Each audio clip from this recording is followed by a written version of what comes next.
Students welcome to science academy. आज का हमारा टॉपिक है human nervous system. Nervous system की जब भी बात करेंगे तो इसमें सबसे पहला ऑर्गन जो हमारे जहन में आता है वो है ब्रेन। तो इस चैप्टर में हम देखेंगे कि कौन से ऑर्गन मिलके नर्वस सिस्टम बनाते हैं, उनका फंक्शन क्या है, वो किस तरीके से काम करते हैं, ब्रेन किस तरह से फंक्शन करता है, किस तरीके से ब्रेन से मैसेजेस पूरी बॉडी में सर्कुलेट होते हैं, एक पार्ट से दूसरे पार्ट में कैसे जाते हैं, और बॉडी जो है वो इन मैसेजेस को किस तरीके से रिस्पॉन्ड करती है। तो ये सारा कुछ हम इस चैप्टर में पढ़ेंगे।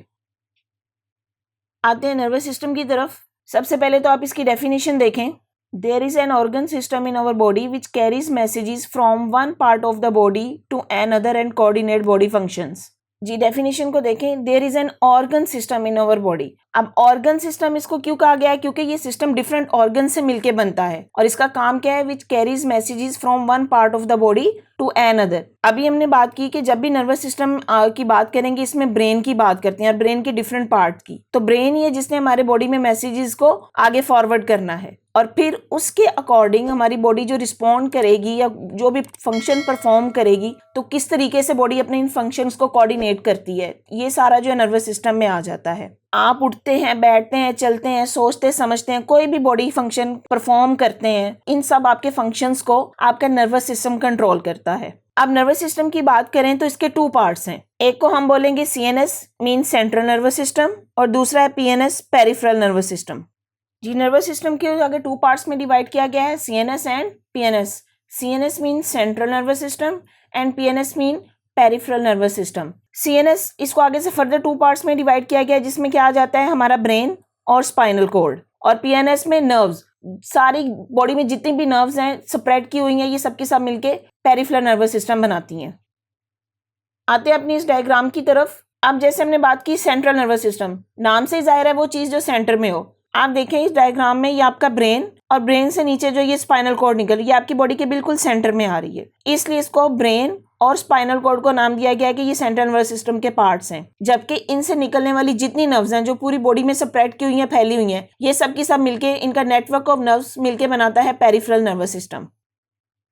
कोई भी सिस्टम काम करता है तो उसके लिए कोई ना कोई उसकी बेसिक यूनिट होती है। इसकी एग्जांपल आप लें, जिस तरह आपने घर बनाना है, उसकी दीवार बनानी है तो उसकी यूनिट ईंट है। ईंट को ईंट के साथ ईंट जोड़ते जाएंगे तो एक दीवार बनती है और फिर घर बन जाता है। इसी तरह नर्वस सिस्टम के लिए उसकी जो यूनिट है वो है न्यूरॉन्स और नर्व सेल्स। डेफिनेशन भी दी गई है, न्यूरॉन और nerve cell is the basic structural and functional unit of the nervous system. अब नर्वस सिस्टम की जितने भी पार्ट्स हैं, ब्रेन हो गया, स्पाइनल कॉर्ड या नर्व, ये सब की सब मिलके बने होते हैं न्यूरॉन से या नर्व सेल से। और न्यूरॉन्स का काम क्या है? इन्होंने मैसेज को ट्रांसमिट करना है बॉडी में एक पार्ट से दूसरे पार्ट तक इन the form of electrochemical waves, और इन इलेक्ट्रोकेमिकल वेव्स को हम कहते हैं नर्व इम्पल्सिस। अब न्यूरॉन का यहाँ पे स्ट्रक्चर दिया गया है। इस स्ट्रक्चर को समझने से पहले आप स्ट्रक्चर वैसे याद करें, अगर आपने याद हो तो आपने सेल का स्ट्रक्चर पढ़ा था। कोई भी सेल हो, अगर उसका सिंपल सा स्ट्रक्चर लें, किसी भी सेल के अंदर उसके सेंटर में उसका न्यूक्लियस होता है और इसका बाहर यहाँ पे जेली लाइक मटेरियल जिसको हम साइटोप्लाज्म बोलते हैं। तो न्यूरॉन का स्ट्रक्चर भी देखें, इसमें ये चीज़ उसी तरह शो की गई है जिस तरह एक सेल का स्ट्रक्चर है।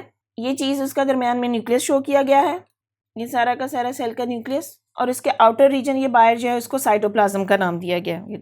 लेकिन न्यूरॉन का स्ट्रक्चर दूसरे सेल से थोड़ा सा डिफरेंट है। किस तरीके से? कि इसके ये पार्ट जहाँ पे न्यूक्लियस और ये साइटोप्लाज्म मिलते हैं इसको हम बोलते हैं सेल बॉडी। सेल बॉडी में से कुछ छोटी छोटी ये ब्रांचेस निकल रही हैं जिनको नाम दिया जाता है डेंड्राइट्स का। ये नाम शो भी किया गया है, डेंड्राइट्स। अब डेंड्राइट्स का फंक्शन क्या है? कि इससे नर्व इम्पल्सिस को कैच करना है। अभी हमने बात की कि न्यूरॉन में मैसेजेस ट्रांसमिट होते हैं इलेक्ट्रोकेमिकल वेव्स की सूरत में, तो इन डेंड्राइट्स ने उन नर्व इम्पल्सिस को या इलेक्ट्रोकेमिकल वेव्स को कैच करना है, उनको सिग्नल्स को अपनी तरफ लेके आना है। एक और बात यहाँ पे की गई है, ये जो इसका स्ट्रक्चर में साइटोप्लाज्म, न्यूक्लियस और डेंड्राइट्स ये सब के सब मिलके बना रहे हैं उसकी सेल बॉडी, या इसको दूसरा नाम दिया जाता है सोमा। जी सेल के एक साइड से ये फिर एक ब्रांच निकल रही है जिसको नाम दिया गया है एक्सॉन का। एक्सॉन के एंड पे फिर छोटी छोटी ब्रांचेस हैं, उसको नाम दे दिया गया है टर्मिनेटिंग एंड ऑफ एक्सॉन। अभी हमने बात की कि न्यूरॉन या नर्व सेल में ये डेंड्राइट्स इन नर्व इम्पल्सिस को रिसीव करते हैं सेल बॉडी में से होते हुए एक्सॉन में से, फिर टर्मिनेटिंग एंड ऑफ एक्सॉन से निकल के अगले न्यूरॉन की तरफ चली जाती है। तो इस तरीके से ये नर्व इम्पल्सिस जो है मूव करती हैं सेल बॉडी में या न्यूरॉन सेल्स में। आगे जो बताया गया नर्व्स। अब नर्व क्या है?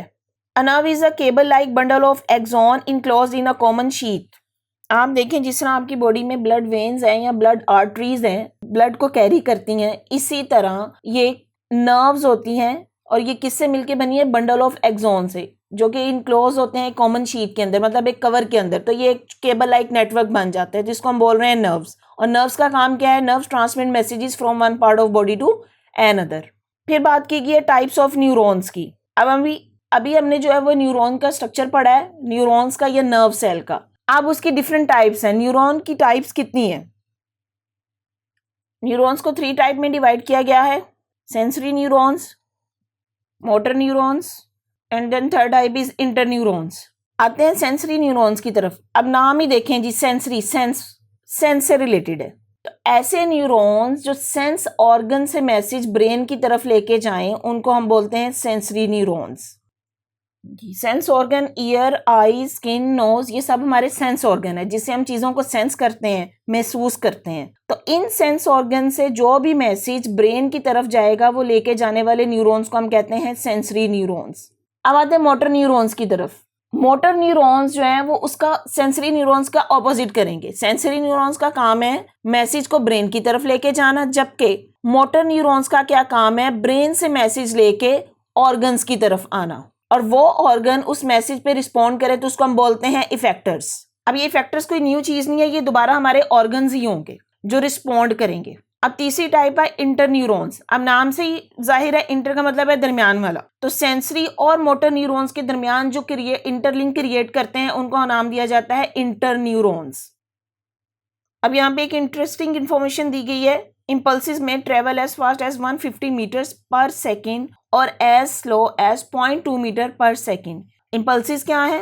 इलेक्ट्रोकेमिकल वेव्स या नर्व्स, ब्रेन से जो न्यूरॉन्स के थ्रू मैसेज ट्रांसमिट होता है उसको इम्पल्सिस बोल रहे हैं। और इसकी स्पीड कितनी? अगर ज्यादा से ज्यादा स्पीड, फास्टेस्ट स्पीड है 150 मीटर्स पर सेकेंड है, और अगर स्लोएस्ट स्पीड है तो वो कितनी है? 0.2 मीटर पर सेकेंड है।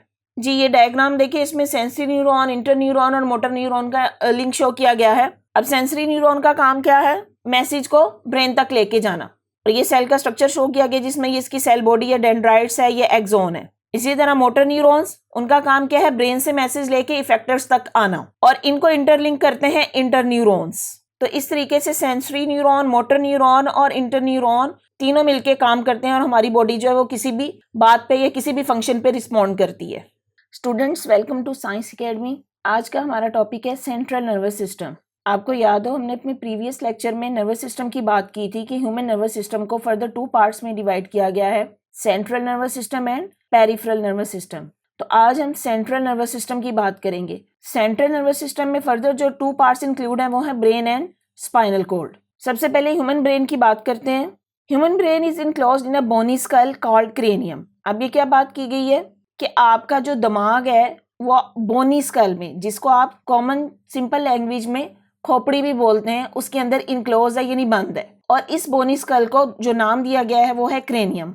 तो human brain is enclose in a bony skull called cranium. Cranium के अंदर इनक्लोज होता है brain, and its consist of billions of inter neuron. अगर आपको याद हो तो हमने न्यूरॉन्स की भी डिफरेंट टाइप्स पढ़ी थी, मोटर न्यूरॉन, सेंसरी न्यूरॉन और इंटर न्यूरॉन्स। तो ब्रेन में जो न्यूरॉन्स हैं वो बिलियंस ऑफ इंटर न्यूरॉन्स होते हैं। क्यों इंटर न्यूरॉन्स होते हैं? क्योंकि इंटर न्यूरॉन्स का मतलब भी उन्होंने सेंसरी न्यूरॉन और मोटर न्यूरॉन के दरमियान इंटरलिंक क्रिएट करना है। सेंसरी न्यूरॉन ने मैसेज लेके आना है ब्रेन तक, और मोटर न्यूरॉन ने ब्रेन से मैसेज लेके जाना है बॉडी पार्ट्स तक। तो उन दोनों के दरमियान लिंक क्रिएट करने के लिए इंटर न्यूरॉन्स होते हैं। तो इसलिए brain is consist of the billions of inter neurons. आगे हम बात करते हैं ब्रेन के पार्ट्स की। ब्रेन के स्ट्रक्चर में ब्रेन को जो है 3 पार्ट्स में डिवाइड किया गया है। जी ब्रेन को 3 पार्ट्स में डिवाइड किया गया है। Number 1 is fore brain, number 2 mid brain and number 3 hind brain. अब पहले आप इसको समझ लें। फोर ब्रेन का मतलब होता है अगला पार्ट, 4 का मतलब है सामने वाला। तो फोर ब्रेन जो ब्रेन का सामने वाला हिस्सा है इसको हम कहते हैं फोर ब्रेन। मिड नाम से पता है, मिडल वाला, दरमियान वाला ब्रेन। और हाइंड का मतलब है पीछे वाला, तो दिमाग का जो पिछला हिस्सा है उसको नाम दिया गया हाइंड ब्रेन। तो इस तरह ब्रेन को जो मेन 3 पार्ट्स में डिवाइड किया गया है, four brain, mid brain and hind brain. अब आगे से इनकी फर्दर क्लासिफिकेशन की गई है। फोर ब्रेन को फर्दर पार्ट्स में डिवाइड किया गया है। कितने पार्ट्स में? 3 फर्दर पार्ट्स में डिवाइड किया गया है। और आपको ये भी बताती चलूं, ब्रेन में जो है फोर ब्रेन इसका लार्जेस्ट पार्ट है, मिड ब्रेन सबसे स्मॉलेस्ट पार्ट है और हाइंड ब्रेन जिसका पीछे वाला आ जाता है। फोर ब्रेन को जो फर्दर 3 पार्ट्स में डिवाइड किया गया है, उनके नाम देखें क्या क्या हैं। फंक्शन हम बाद में डिस्कस करते हैं, पहले आप सिर्फ इनके नाम देख लें ताकि आपको क्लियर हो जाए कि ब्रेन के कितने पार्ट्स हैं। फोर ब्रेन में फर्दर जो इसकी डिवीजन आ रही है पार्ट्स की, नंबर 1 पे आता है सेरिब्रम, सेकंड पार्ट इसका है थैलेमस और थर्ड पार्ट है हाइपोथैलेमस। सेरिब्रम को आगे से फर्दर 2 पार्ट्स में डिवाइड किया गया है, right cerebral hemisphere and left cerebral hemisphere. अब यहाँ पे हेमिस्फीयर को समझे कि हेमिस्फीयर क्या है। जिस तरह स्फीयर का मतलब होता है कि कोई राउंड चीज जो गोल हो, और हेमी का मतलब है उसका हाफ, तो सेरिब्रम जितना भी उसको 2 पार्ट्स में डिवाइड किया गया है, राइट सेरिब्रल हेमिस्फीयर मतलब उस सेरिब्रम का राइट वाले पार्ट को राइट सेरिब्रल हेमिस्फीयर कह दिया गया है और लेफ्ट पार्ट को सेरिब्रल हेमिस्फीयर कह दिया गया है। तो इस तरह फोर ब्रेन का सबसे लार्जेस्ट पार्ट होगा सेरिब्रम, और सेरिब्रम को आगे से 2 फर्दर पार्ट्स में डिवाइड कर दिया गया है। देन फोर ब्रेन का सेकंड पार्ट थैलेमस और थर्ड इसमें आता है हाइपोथैलेमस। फिर आते हैं मिड ब्रेन की तरफ। मिड ब्रेन का आगे से फर्दर कोई पार्ट नहीं है। Mid brain is the smallest part of the brain, इसको फर्दर कोई पार्ट्स में डिवाइड नहीं किया गया, ये खुद एक छोटा सा पार्ट है उसका ब्रेन का। देन आते हैं हाइंड ब्रेन की तरफ। जिस तरह से फोर ब्रेन को 3 पार्ट्स में डिवाइड किया गया है, इसी तरह हाइंड ब्रेन को भी फर्दर 3 पार्ट्स में डिवाइड किया गया है। नंबर 1 इसका है जी सेरिबेलम, नंबर 2 पे पोन्स एंड नंबर 3 पे मेडुला ऑब्लंगेटा। अब एक बात आपने इधर से कंफ्यूज नहीं होना है कि यहाँ पे ये सेरिबेलम है जबकि फोर ब्रेन का जो पार्ट था वो सेरिब्रम था। आप दोनों ने इसको कंफ्यूज नहीं करना, इसका डिफरेंशिएट जो है वो देख लें। सेरिबेलम होगा तो ये हाइंड ब्रेन का पार्ट है जी। अब क्लियर है आपको कि ब्रेन को फर्दर 3 पार्ट्स में डिवाइड किया गया, फोर ब्रेन, मिड ब्रेन और हाइंड ब्रेन। फोर ब्रेन के भी आगे से 3 पार्ट्स, हाइंड ब्रेन के भी 3 पार्ट्स, जबकि मिड ब्रेन का कोई भी पार्ट नहीं है। अब आते हैं हम इनके फंक्शंस की तरफ कि किस तरीके से ब्रेन अपना फंक्शन परफॉर्म करता है जी। फंक्शन से पहले इस डायग्राम को देख लें। डायग्राम में देखें ये ह्यूमन ब्रेन शो किया गया है। ह्यूमन ब्रेन में देखें ये जो ब्रेन का सबसे अगला पार्ट जिसको हम फोर ब्रेन कह रहे हैं, उसमें सबसे लॉन्गेस्ट पार्ट है सेरिब्रम। सेरिब्रम के नीचे ये पार्ट थैलेमस और इसके साथ ही आगे से ये हाइपोथैलेमस आ जाता है, और ये सबके सब मिलके क्या बना रहे हैं, फोर ब्रेन। फोर ब्रेन के साथ आगे फर्दर ये छोटा सा पार्ट यहाँ पे ये जो शो किया गया है ये मिड ब्रेन है। मिड ब्रेन के साथ ही आगे से हाइंड ब्रेन स्टार्ट हो जाता है जिसमें cerebellum, pons and medulla oblongata ये सब के सब मिलके बना रहे हैं हाइंड ब्रेन। ब्रेन का ये जो पार्ट है जिसमें पोन्स और मेडुला ऑब्लंगेटा आ जाते हैं, इसको हम ब्रेन स्टेम भी बोलते हैं। ब्रेन स्टेम के बाद आगे से यहाँ से स्पाइनल कोड स्टार्ट हो जाता है। यहाँ पे ह्यूमन ब्रेन खत्म और आगे से स्पाइनल कोड स्टार्ट हो जाएगा जी। अब फोर ब्रेन के फंक्शंस की तरफ आए। हमने बात की कि ब्रेन का लार्जेस्ट पार्ट जो है वो फोर ब्रेन, और फोर ब्रेन का लार्जेस्ट पार्ट जो है वो सेरिब्रम है। Cerebrum is the top most and the largest part of the brain. It is further divided into right and left cerebral hemisphere. अब सेरिब्रम को फर्दर 2 पार्ट्स में divide किया गया है। कौन कौन से, right and left cerebral hemisphere. आपकी बॉडी में देखें, आपकी बॉडी में भी जिस तरह राइट और लेफ्ट पार्ट है, इसी तरह ऊपर ब्रेन में देखें तो ब्रेन में भी सेरिब्रम को राइट और लेफ्ट सेरिब्रल हेमिस्फीयर में डिवाइड किया गया है। हर हेमिस्फीयर ने अपनी बॉडी के ऑपोजिट साइड को कंट्रोल करना है। मींस राइट सेरिब्रल हेमिस्फीयर आपके लेफ्ट साइड ऑफ बॉडी को कंट्रोल करेगी और लेफ्ट सेरिब्रल हेमिस्फीयर आपके बॉडी के राइट पोर्शन को या राइट पार्ट्स ऑफ बॉडी को कंट्रोल करेगी। कंट्रोल करने का मतलब कि हमें पता है कि ब्रेन जो है वो हमारी बॉडी के फंक्शंस को प्रॉपर्ली परफॉर्म करता है जी। उसके बाद देखें लेफ्ट सेरिब्रल हेमिस्फीयर है, उसका क्या क्या फंक्शन है कि कौन कौन से फंक्शंस को वो कंट्रोल कर रहा है आपकी बॉडी में। नंबर 1 पे स्पीच। स्पीच का क्या मतलब है, जो आप बोलते हैं, आपके बोलने का स्टाइल कैसा, आप किस तरीके से बोलते हैं, कौन से अल्फाज अदा करते हैं। Then comprehension. कंप्रीहेंशन का मतलब है कि आप किसी चीज को किस हद तक समझ सकते हैं, आप में कितनी एबिलिटी है कि उस चीज को अंडरस्टैंड कर लें। अरिथमेटिक मीन जितने भी मैथमेटिकल सॉल्यूशन या कोई प्रॉब्लम्स आते हैं उनको सॉल्व कैसे करते हैं आप। और राइटिंग, आपके लिखने का तरीका क्या है। तो लेफ्ट हेमिस्फीयर या लेफ्ट सेरिब्रल हेमिस्फीयर आपके 4 फंक्शन को कंट्रोल कर रहा है, स्पीच को, कंप्रीहेंशन को, अरिथमेटिक एंड राइटिंग को। फिर आते हैं राइट हेमिस्फीयर की तरफ। अब राइट हेमिस्फीयर ने किस किस फंक्शंस को कंट्रोल करना है, क्रिएटिविटी।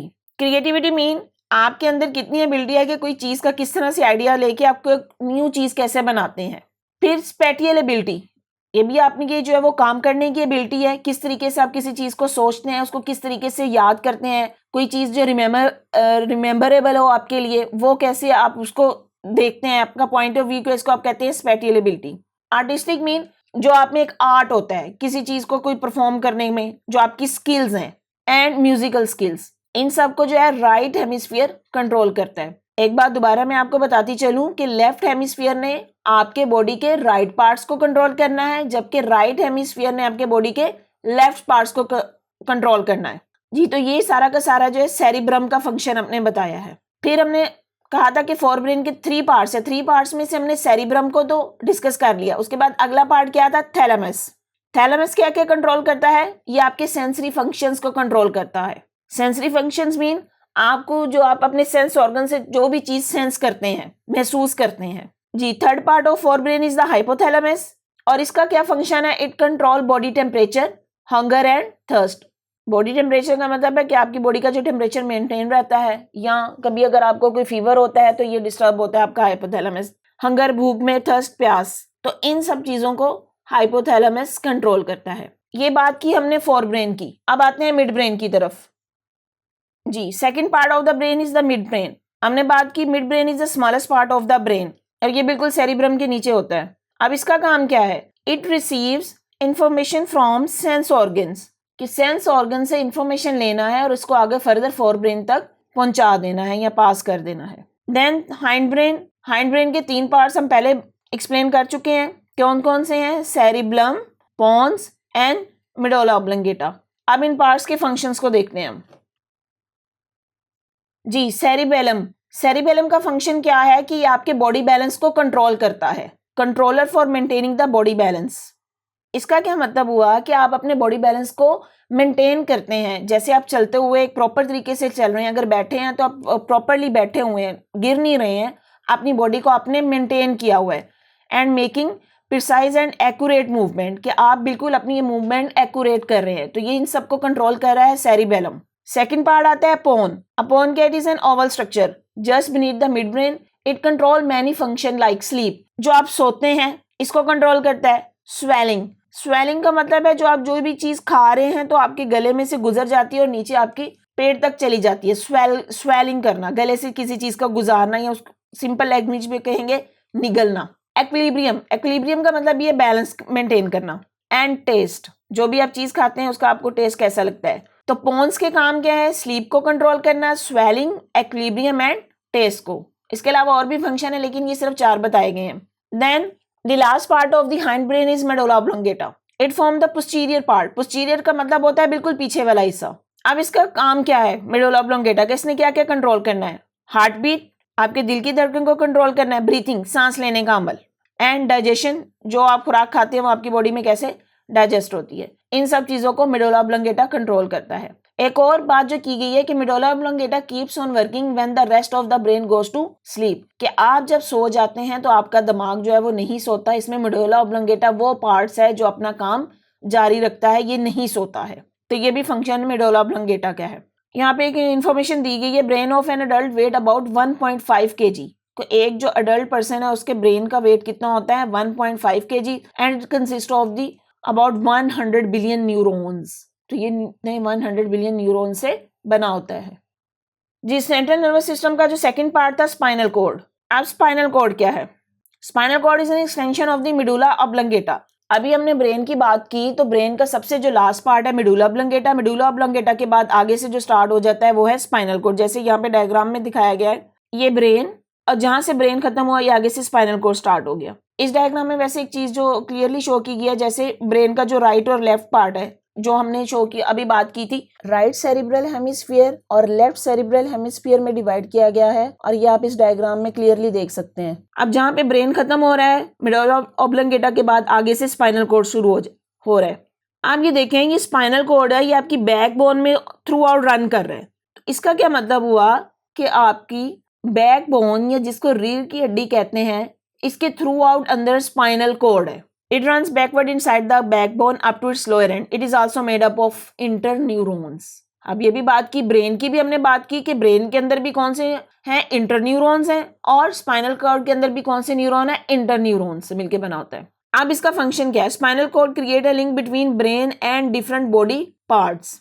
ब्रेन के दरमियान और डिफरेंट बॉडी पार्ट्स के दरमियान एक लिंक क्रिएट करता है। और it controls some reflex action. Reflex action क्या, it is an immediate and involuntary actions हैं, या immediate and involuntary respond to some action and some other involuntary action. आपने अभी इस ये इनवॉलंटरी और वॉलंटरी एक्शन से कंफ्यूज नहीं होना है, ये आगे जो है वो डिटेल आएगी, हम उसमें पढ़ेंगे। तो स्पाइनल कॉर्ड का फंक्शन बेसिकली क्या है, रिफ्लेक्स एक्शन को कंट्रोल करना और कुछ बॉडी के जो इमीडिएट या इनवॉलंटरी एक्शंस को कंट्रोल करना है। Students, welcome to science academy. आज का हमारा टॉपिक है पेरिफेरल नर्वस सिस्टम। अब पेरिफेरल नर्वस सिस्टम क्या है, या जिसको सिंपल हम पीएनएस भी बोलते हैं। Peripheral nervous system consist of network of nerves which spread in the body to connect all the body parts to the central nervous system। Means central nervous system के अलावा बॉडी में जितना network of nerves फैला हुआ है, spread की हुई हैं, वो सबकी सब मिलके बनाती हैं पेरिफेरल नर्वस सिस्टम। और ये नर्व्स कनेक्ट करती हैं तमाम बॉडी पार्ट्स को सेंट्रल नर्वस सिस्टम यानी ब्रेन और स्पाइनल कॉर्ड के साथ। वो नर्व्स जो ब्रेन से अराइज होती हैं या ब्रेन से निकलती हैं, इनको क्रेनियल नर्व्स कहते हैं। और the nerves which arise from the spinal cord are called spinal nerves. There are 12 pair of cranial nerves and 31 pair of spinal nerves in the human body। Objective point of view से ये चीज़ें याद रखनी है कि 12 pair of cranial nerves हैं, जबकि 31 pairs of spinal nerves हैं। आपने इससे कंफ्यूज नहीं होना, यहाँ पे पेयर्स की बात की गई है, 12 pairs और यहाँ पे 31 pairs हैं। अगर एमसीक्यू में कोई क्वेश्चन आता है तो आपने इस चीज़ को याद रखना है कि पेयर्स की फॉर्म में बात की है, जस्ट 12 नहीं है। 12 pair of cranial nerves and 31 pair of spinal nerves in the human body. तो ये सब की सब नर्व्स मिलके हमारा पेरिफेरल नर्वस सिस्टम बनाती हैं। उसके बाद बात करते हैं working model of the nervous system. Main nervous system किस तरीके से काम करता है, किस तरीके से मैसेज जो है सेंसरी न्यूरॉन के थ्रू ब्रेन तक जाता है या स्पाइनल कॉर्ड तक जाता है, और किस तरीके से आगे से हमारे इफेक्टर्स इसको रिस्पॉन्ड करते हैं। इसके वर्किंग मॉडल से पहले यहाँ पे एक छोटी सी डेफिनेशन दी गई है स्टिमुलस की। आप स्टिमुलस को समझ लें कि स्टिमुलस होता क्या है। Any change in the environment, external और इंटरनल। अब इन्वायरमेंट में यहाँ पे दो बातें की गई हैं, एक एक्सटर्नल और इंटरनल।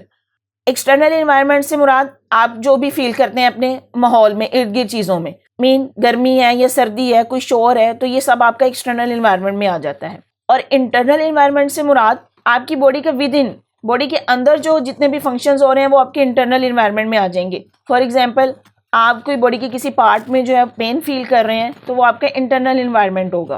तो any change in environment, external और internal, that can be detect by a receptor to initiate a nerve impulse is called stimulus. जी, क्या मतलब हुआ इसका कि any change in the environment, for example शोर हो रहा है, आप उस शोर को फील करते हैं, या गर्मी हो रही है, आप उस गर्मी को फील कर रहे हैं, सर्दी हो रही है, उस सर्दी को फील कर रहे हैं। तो ये चीज़ें जो डिटेक्ट करते हैं आपका रिसेप्टर। अब रिसेप्टर क्या है, शोर आप अपने कानों से सुनेंगे, गर्मी आपको अपनी स्किन पे ज़्यादा फील हो रही है, या कोई गर्म चीज़ है वो स्किन पे फील हो रही है, तो वो रिसेप्टर है आपकी स्किन।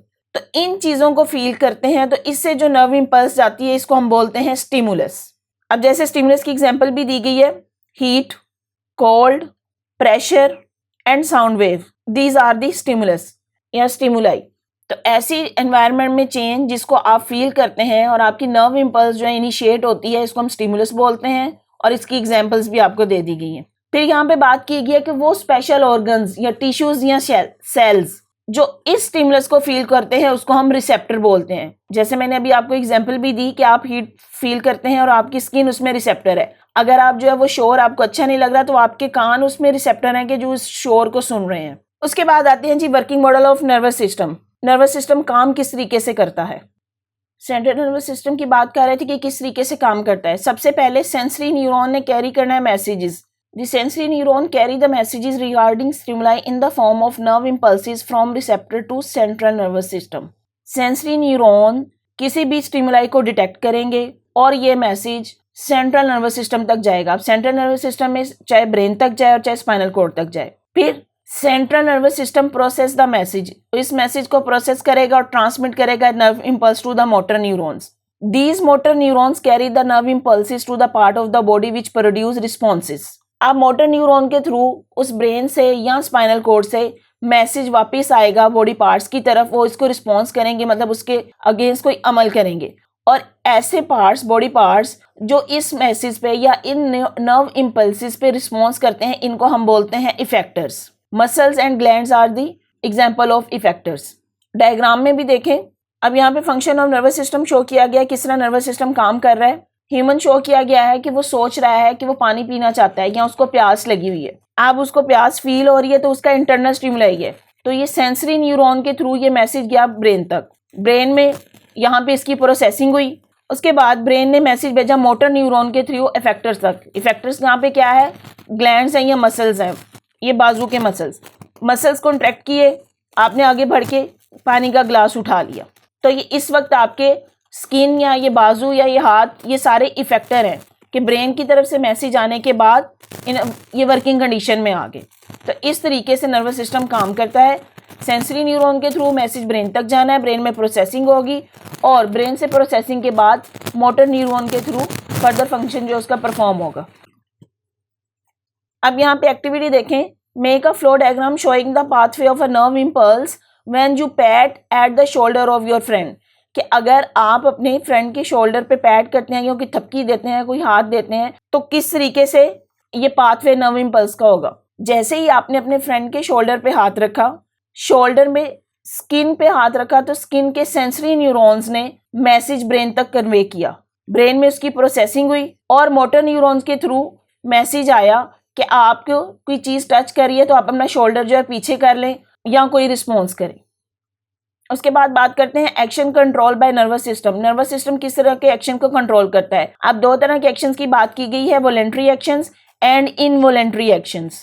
वॉलेंट्री एक्शंस क्या होते हैं? The body action which are perform under conscious control. Conscious control क्या है कि वो एक्शन जो आपके अपनी मर्जी के मुताबिक होते हैं, जिसको आप अपनी होशो हवास से करते हैं, इनको हम कहते हैं voluntary actions. For example speaking, जैसे आप बोल रहे हैं, खाना खा रहे हैं, रीडिंग करते हैं, चलते हैं, फिरते हैं, अपनी मर्जी के मुताबिक ये सारे काम कर रहे हैं कि आपके कंट्रोल में, आप चाहें तो करें और चाहे तो ना करें। इन सब एक्शंस को हम क्या कह रहे हैं? Voluntary actions. और दूसरी बात की गई है इनवॉलेंट्री एक्शंस की, ये उसका ऑपोजिट होगा, the body action which are perform without involvement of thinking process. कि ऐसे एक्शन जिस पे आपका कंट्रोल नहीं है, वो आपकी बॉडी उन पे कंट्रोल नहीं कर रही है, आपको वो होके ही रहेंगे। इन एक्शंस को कहते हैं इनवॉलेंट्री एक्शंस, जो आपके कॉन्शियस कंट्रोल में नहीं है। For example heart beat, breathing and blinking of eyes. अब दिल की धड़कन है, दिल ने धड़कना है, आप अपने दिल की धड़कन को नहीं रोक सकते, तो ये इनवॉलेंट्री एक्शन है। इसी तरह सांस लेने का अमल आप अगर रोकें भी तो कितनी देर रोक लेंगे? थोड़ी देर के बाद तो आपने सांस लेना ही लेना है। मीन ये चलता रहता है, ये आपके कंट्रोल में नहीं है। ब्लिंकिंग ऑफ आइज, जो आप आंखें झपकते हैं, and movement of small intestine, ये सब के सब वो एक्शंस हैं जो आपके कॉन्शियस कंट्रोल में नहीं है और इनको हम बोलते हैं इनवॉलेंट्री एक्शंस। जी, देन आते हैं रिफ्लेक्स एक्शन की तरफ। It is an immediate and involuntary response to stimuli is called reflex action.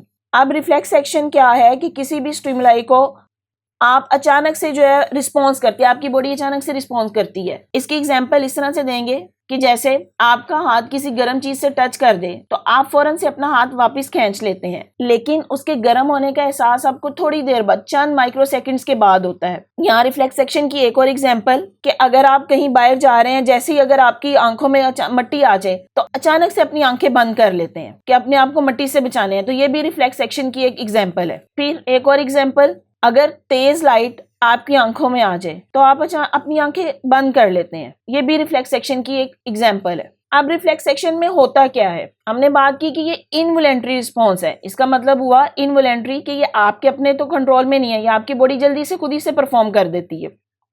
Reflex action के लिए ये देखें जी, बुक में जो डायग्राम शो की गई है, हॉट ऑब्जेक्ट शो किया गया है। अगर फिंगर उसके करीब आती है, जैसे ही फिंगर इसके करीब है, यहाँ पे यहाँ हॉट ऑब्जेक्ट जो है ये स्टिमुलाई है और स्किन आपकी रिसेप्टर है। हॉट ऑब्जेक्ट स्टिमुलाई है और फिंगर जिसने ये इसको फील किया है ये आपका रिसेप्टर है। और यहाँ से गर्म होने पे, ये डायरेक्शन ऑफ गर्म फील करने पे नर्व्स ने इसको फील किया और यहाँ से ये मैसेज गया ब्रेन की तरफ। लेकिन ब्रेन में जाने से पहले ही स्पाइनल कॉर्ड के इंटर न्यूरॉन ने इसको यहाँ से प्रोसेस किया और ये मैसेज मोटर न्यूरॉन के थ्रू दोबारा इस बाजू तक आया। अब आपने हाथ अपना फौरन से पीछे कर लिया, इस वक्त ये आपका हाथ या आपकी फिंगर जो है ये इफेक्टर बन के पीछे हो गई है।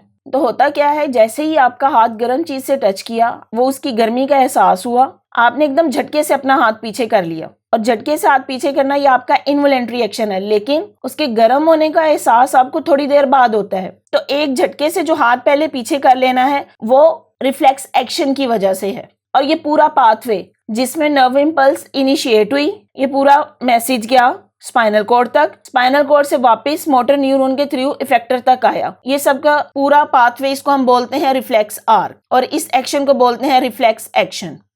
Students, welcome to science academy. आज हम चैप्टर नंबर 2 की एक्सरसाइज सॉल्व करेंगे। आते हैं एमसीक्यूज की तरफ। Encircle the correct option. The neurons which decide about the action for a certain stimulus. कौन से न्यूरॉन है जो स्टिमुलस को रिस्पॉन्ड करते हैं या स्टिमुलस आने पे एक्शन परफॉर्म करते हैं? तो इसमें A option sensory neuron. Sensory neuron he best option है इसमें, क्योंकि मोटर न्यूरॉन्स का काम तो इफेक्टर की तरफ लेके जाना है नर्व इम्पल्स को। इंटर न्यूरॉन ने इंटरलिंक क्रिएट करना है सेंसरी और मोटर न्यूरॉन के दरमियान, और ऑल ऑफ अबव तो नहीं आ सकेगा इसमें। स्टिमुलस को रिस्पॉन्स करने वाले जस्ट सेंसरी न्यूरॉन्स हैं। Number 2, the part of the neuron which receive messages. Neuron का जब हमने स्ट्रक्चर पढ़ा था तो उसकी सेल बॉडी से निकलने वाले ब्रांचेस, जिनको हम डेंड्राइट्स कहते हैं, वो रिसीव करती हैं मैसेजेस। तो इसमें बी ऑप्शन डेंड्राइट्स करेक्ट होगा। Heart beat is controlled by. Brain के डिफरेंट पार्ट पढ़े थे और उसमें हार्ट बीट कंट्रोल करने का फंक्शन मेडुला ऑब्लंगेटा का है। Then many axon present side by side and enclosed in a common sheet form nerve. तो इसमें बी ऑप्शन आएगी, nerves. Sensory neuron carries messages toward. Sensory neuron का काम messages को सेंट्रल नर्वस सिस्टम की तरफ लेके जाना है। तो इसमें option D brain and spinal cord आ जाएगा, क्योंकि यही दोनों मिलके सेंट्रल नर्वस सिस्टम बना रहे हैं। नेक्स्ट है which part of brain is involve in precise and accurate body movements. A option cerebellum is a part of the brain which is involved in the precise and accurate body movements. Next, when you have a toothache, you feel pain. आपके दांत में जब दर्द होता है तो आप pain feel करते हैं, क्यों? उसकी रीजन आपने बतानी है। There is a cavity in your toothache. Tiny bits of foods are left between your teeth. Then bacteria digest the food left between your teeth and produce an acid. Number 4 option, the cavity reaches the nerves and the nerves send a message to the brain. जी यही option है कि आप pen इसलिए feel करेंगे कि आपके जो दांतों में कैविटी है उसमें से जो नर्व्स हैं, नर्व इम्पल्सिस को ब्रेन तक लेके जाएंगी, जिसकी वजह से ही आप पेन फील करते हैं। तो इसमें डी ऑप्शन बेस्ट ऑप्शन होगी। आते हैं शॉर्ट क्वेश्चन आंसर्स की तरफ। पहला क्वेश्चन है write the function of mid brain, hypothalamus and spinal cord. Different brain के पार्ट्स हैं और उनका आपने फंक्शन बताना है। जी, मिड ब्रेन का क्या फंक्शन है?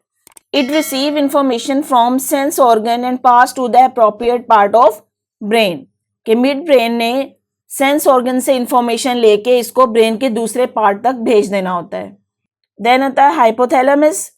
हाइपोथैलेमस हमारे बॉडी टेम्परेचर को, हंगर और थर्स्ट को कंट्रोल करता है। फिर spinal cord. Spinal cord, it creates a link between brain and different body parts. अगला क्वेश्चन है differentiate between receptors and effectors. अब रिसेप्टर्स क्या है? ये हमारे ऑर्गन्स हैं या टिश्यूज या हमारी बॉडी के सेल्स होते हैं जो स्टिमुलाई को डिटेक्ट करते हैं और उस पर कोई रिस्पॉन्स करते हैं। जैसे हमारी स्किन होगी, हमारे ईयर हो गए, वो किसी चीज को सुनते हैं, तो ये सब रिसेप्टर्स हैं। और इफेक्टर्स क्या होते हैं? The body parts which produce responses are called effectors. Responses कब क्रिएट करेंगे? जब ब्रेन से कोई मैसेज हमारे बॉडी पार्ट्स में जाएगा और हमारे मसल्स या ग्लैंड कोई रिस्पॉन्स करेंगे, उसको कोई जवाब देंगे, तो उस वक्त ये इफेक्टर्स कहलाएंगे। अगला डिफरेंशिएट है neuron and nerve cells. Neuron is the basic structural and functional unit of nervous system. It carry nerve impulses in the form of electrochemical waves. जबकि नर्व क्या है? Nerve is the cable like bundle of axon enclose in a common sheet. ये सारा हम chapter में पढ़ चुके हैं पहले भी। आप अपनी टेक्स्ट बुक से कंसल्ट कर सकते हैं इसको फर्दर देखने के लिए। अगला डिफरेंशिएट है सेंसरी एंड मोटर न्यूरॉन्स। हमें पता है sensory neuron carry nerve impulses from sense organ to the central nervous system. वो न्यूरॉन जो नर्व इम्पल्सिस को सेंट्रल नर्वस सिस्टम की तरफ लेके जाएं, उन्हें सेंसरी न्यूरॉन्स कहते हैं। जबकि motor neurons carry nerve impulses from central nervous system to effectors. अब इफेक्टर्स भी अगेन क्या है? हमारे मसल्स ही हो सकते हैं या बॉडी के अंदर ग्लैंड्स हो सकते हैं। फिर डिफरेंशिएट है सेरिब्रम एंड सेरिबेलम। सेरिब्रम हमें पता है फोर ब्रेन का लार्जेस्ट पार्ट है। It is the top most and largest part of brain. और इसका फंक्शन क्या है? It control many functions like speech, आप बोलने की पावर, सोचने की पावर, कोई आपके जज्बात हैं, स्किल्स हैं, इन सबको सेरिब्रम ने कंट्रोल करना है। जबकि सेरिबेलम हाइंड ब्रेन का पार्ट है और इसका फंक्शन बॉडी बैलेंस को मेंटेन करना है। It act as a controller for maintaining the body balance and making the precise and accurate movements. जी नेक्स्ट क्वेश्चन है, write a note on the central nervous system. तो ये central nervous system पे complete जो note है ये मैं अपने प्रीवियस लेक्चर में सारा एक्सप्लेन कर चुकी हूँ। आपकी टेक्स्ट बुक में भी इसका आंसर है, आप वहां से भी देख सकते हैं और मेरा लेक्चर भी सुन सकते हैं। नेक्स्ट है, identify and label the following diagram. अब ये डायग्राम इंपॉर्टेंट है और मोस्टली स्टूडेंट्स को पेपर में इसी तरह ये डायग्राम आती है जिसमें इसको लेबल करना होता है। तो हमें याद है, हमने पढ़ा था ये न्यूरॉन का स्ट्रक्चर है जिसमें उसके डिफरेंट पार्ट्स को शो किया गया है। न्यूरॉन सेल का स्ट्रक्चर है तो इसमें सेंट्रल पार्ट जिसको हम बोलते हैं न्यूक्लियस। न्यूक्लियस के बाहर ये जो मटेरियल है इसको बोलते हैं साइटोप्लाज्म। इन ब्रांचेस को बोलते हैं डेंड्राइट्स। साइटोप्लाज्म, न्यूक्लियस और डेंड्राइट्स सब मिलके बनाते हैं cell body, axon, and these are terminating end of axon. Terminate का मतलब होता है जहां पे वो चीज खत्म हो जाती है। और ये डायग्राम किसकी है? न्यूरॉन या नर्व सेल की। जी नेक्स्ट है, कंस्ट्रक्टेड रिस्पॉन्स क्वेश्चन है। The table below show the list of your daily activities, write the name of that part of brain, fore brain, mid brain और hind brain which is controlling this activity. हाँ जी, activity sleeping, सोना, इसको आपको कौन brain का कौन सा पार्ट कंट्रोल करता है? हाइंड ब्रेन, और हाइंड ब्रेन में पोन्स।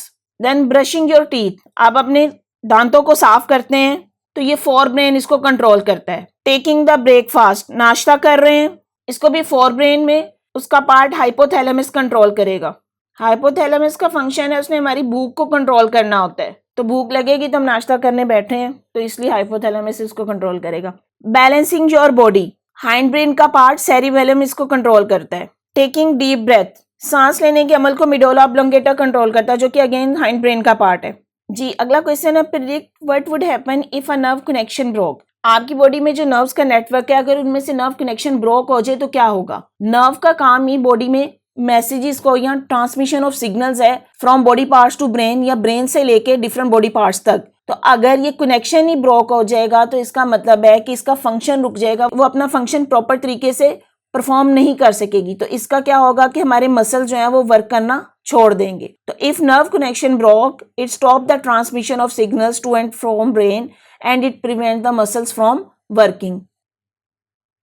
जी नेक्स्ट है, इन्वेस्टिगेट करना है why a motorcyclist is advise to wear a helmet. कि एक मोटरसाइकिल को हेलमेट पहनने की एडवाइस क्यों की जाती है? तो इसकी क्या रीजंस हैं? सबसे पहले तो protection in case of accident, अगर खुदा न खास्ता एक्सीडेंट होता है तो इसमें हेलमेट उसके ब्रेन की, उसके सर की हिफाजत करता है। Then protection from rain, wind, dust, हवा से, आंधी से, डस्ट से प्रोटेक्शन हो जाती है आइज की। और it is a legal requirement. Legal requirement mean traffic के कवानीन में हेलमेट पहनना इसकी रिक्वायरमेंट है। तो हेलमेट पहनने से अपनी ही सेफ्टी है कि आपको किसी भी सीरियस इंजरी से या डेथ से बचाता है। अगला क्वेश्चन है, person met an accident in a car, when he was brought to the hospital he did not know even his name, what would have happened to him, relate your answer with respect to your nervous system. कि एक person को car में accident हुआ और उसको जब hospital में लाया गया तो वो अपना नाम नहीं जानता था। तो अब यहाँ से बात क्लियर है कि उसको कोई चीज मेमोराइज नहीं थी, उसकी मेमोरी लॉस हो गई है। तो आपने अपना आंसर सेंट्रल नर्वस सिस्टम के अकॉर्डिंग इसको बताना है कि एक्चुअली इसके साथ क्या हुआ है। हमें याद होगा कि हमने फोर ब्रेन में सेरिब्रल हेमिस्फीयर के बारे में बात की थी कि राइट सेरिब्रल हेमिस्फीयर हमारी स्पेटियल एबिलिटी को कंट्रोल करती है। अब स्पेटियल एबिलिटी क्या है? जो आपके मेमोराइज को या मेमोरी के फंक्शन को कंट्रोल करती है। तो इसका मतलब हुआ कि उसको दिमाग के कहीं फोर ब्रेन में कहीं चोट लगी है जिसकी वजह से स्पेटियल एबिलिटी इफेक्ट हुई है और उसको कोई चीज याद नहीं है। और इस कंडीशन को जिसमें मेमोरी लॉस हो सकता है उसको एमनेजिया भी बोलते हैं। जी स्टूडेंट, उसके बाद प्रोजेक्ट है। ये प्रोजेक्ट जो है ज़्यादा स्टूडेंट्स मिलके क्लास में ही परफॉर्म कर सकते हैं। ये स्टूडेंट्स जो है वो ये प्रोजेक्ट टीचर के साथ स्टूडेंट परफॉर्म कर सकते हैं। एक्चुअली इसमें क्या कहा गया है कि एक स्टूडेंट ने एक पैराग्राफ को पढ़ना है जबकि बाकी स्टूडेंट्स ने उसको सुनना है। पैराग्राफ करने के बाद स्टूडेंट्स को कहा जाएगा कि आपने जो सुना है उसको आप लिखें। तो ये आपकी मेमोरी का टेस्ट है कि आपने जो सुना है आप उसको किस हद तक मेमोराइज करते हैं और क्या लिखते हैं। तो इससे पता चलेगा कि आपकी मेमोरी कितनी स्ट्रॉन्ग है। तो ये जब भी आप ये चैप्टर पढ़ें अपनी टीचर से कहें कि आपको ये प्रोजेक्ट करें, ताकि इससे आपको आइडिया हो कि आप किसी चीज़ को कितनी हद तक याद रख सकते हैं, आपकी मेमोरी कितनी स्ट्रॉन्ग है।